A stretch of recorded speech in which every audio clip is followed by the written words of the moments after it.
Dictation start होगा 5 second बाद। Start. सभापति जी, मेरा दुर्भाग्य है कि मेरी मातृभाषा हिंदी है। अच्छा होता यदि मैं किसी अहिंदी प्रांत में पैदा हुआ होता, क्योंकि तब अगर हिंदी के पक्ष में कुछ कहता तो मेरी बात का ज्यादा वजन होता। Paragraph change. हिंदी को अपनाने का निर्णय केवल हिंदी वालों ने ही नहीं किया।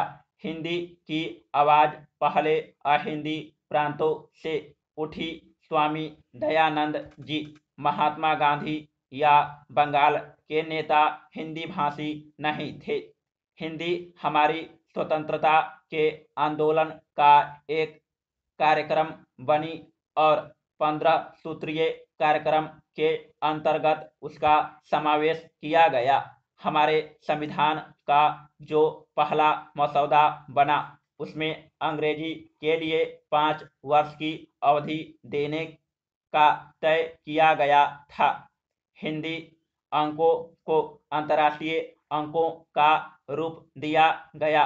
राष्ट्रभाषा की जगह हिंदी को राजभाषा कहा गया।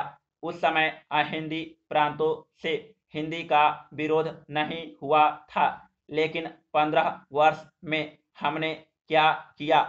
यदि 15 वर्ष में जैसा कि सभा ने निर्णय किया था और जैसा कि संविधान में लिखा गया था, हिंदी पढ़ाने की व्यवस्था होती तो फिर आज जो परिस्थिति पैदा हो गई है वह न होती। लेकिन केंद्र तो मद्रास में हिंदी नहीं ला सकता था। मद्रास की सरकार ने हिंदी को अनिवार्य नहीं किया। अनिवार्यता हटा ली गई।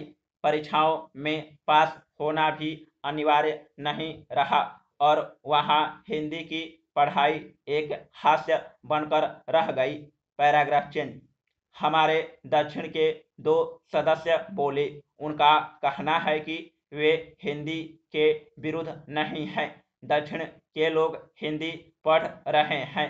मैं चाहता हूं कि वे ईमानदारी से काम ले। कितने लोग हिंदी पढ़ रहे हैं और कितने लोग अंग्रेजी पढ़ रहे हैं?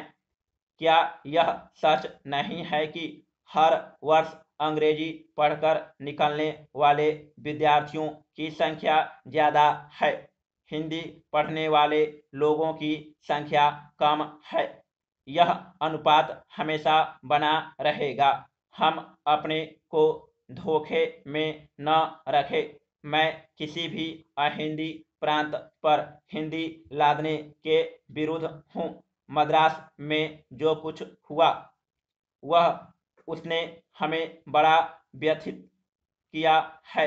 लोकतंत्र की स्थापना के 15 वर्ष बाद हम अपने देश की भाषा के विरोध में जलकर मर जाएं, इससे बढ़कर लज्जा की बात और कोई नहीं हो सकती।